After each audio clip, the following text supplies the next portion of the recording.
Timer for 360 seconds.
Shit.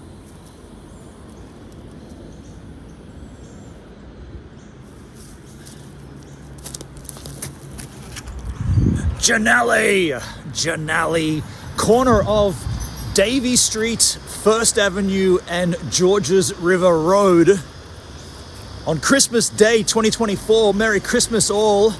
There's a few stories to be told here. I guess I'm going to tell you the story. You know what, should we go out onto the roundabout?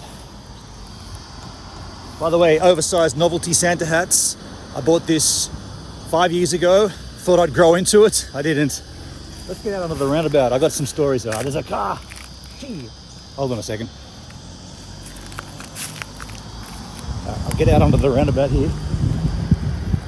Stories I want to tell, or a couple of stories I suppose. If you could go into a time machine, go back to the years, between the years, I don't know, 1990, 1991, pretty much any of my childhood, right from up here, pretty much right at the top of the road.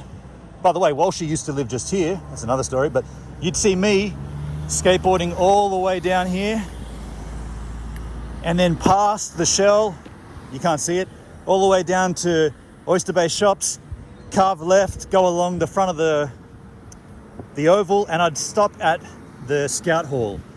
So this was the run back home, the skate run, starting at the top of Box Road, Jannali, or Georges River Road. Box Road goes across.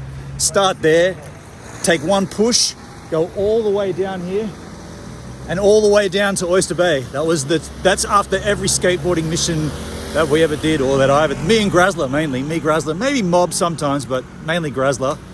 The other interesting note here, this premises right here used to be a corner shop. Les. I don't know Les's family name, but Les, his parents used to own it. And Les worked in there. He was a bit of a, how do you explain it? Les was a reasonably good skateboarder, but an extremely good heckler. And so we were younger. We were in a younger, sort of like 3 years younger than his group. And so because they were older and he was better, he really taunted and heckled. But then when we got better, and when I say we, I mean me and my guys, we got better at skateboarding, we fast surpassed his level. And it didn't matter about the age because he was just a wobbling kook at that point. And I remember, now you can't see, go down here and second right, that's 9th Avenue, which is kind of weird because that's 1st Avenue right here. 1st Avenue, go down there, take a right, 9th Avenue is where Tope lived. Andrew Tope, who you would have seen on my content up in Brisbane. You keep going around 9th Avenue and it hits Box Road. Take a left, take a right, you go down to where Ostie lived. Hoogen van Schnoegen van Boegen. And that's another story because he had a vert ramp. Vert ramp. It was like, I think one side was 9 foot, one side was 8 foot, or maybe one was 7 and one was 10. I can't remember the specifications. Had a massive kink in the big side, big almighty kink. Got heckled. But that's where I recall many times Les heckling me, because that's when I kind of learned, I guess that's when I learned to ride bigger transition. Ostie helped me learn axle stalls by, like, I'd come up onto the lip and I wouldn't be leaning, he'd pull me up and hold me back. So that's how I learned how to axle stall. But yeah, Les, absolute taunter, heckled the shit out of me. I'll go over there and have a look at that because it's kind of interesting that it's like just a house, but it used to be a convenience store. You could get anything there. We'd always stop in and get lollies. Let me go across. I remember there was I think you used to be able to skate across the front porch here. Like, I feel like this footpath kind of cut through. Maybe that's the old concrete, right? I feel like, yeah, you could cut across here. And I think we did a little acid drop. Yeah, I feel like there was a little ledge here, a little step off, probably for access from the footpath. And we used to just do acid drops off it. But yeah, isn't that weird? It's like literally a house. Right there would be the entrance to the shop and you could just get 20 cents worth of mixed lollies. Lollies is candy for you Americans. Now it's just a regular suburban house on the corner of 1st Avenue. By the way, if you enjoyed these commentaries and social stories from the youth. This whole area, I could plank for another 4 years and not run out of stories. This whole scope this is my stomping ground. I learned all my skateboarding, everything here. And there's heaps of other stories, but for the time being, Merry Christmas, you lovely specimens. Like, share, and subscribe. I'll see you tomorrow when I plank for a second longer than I just did.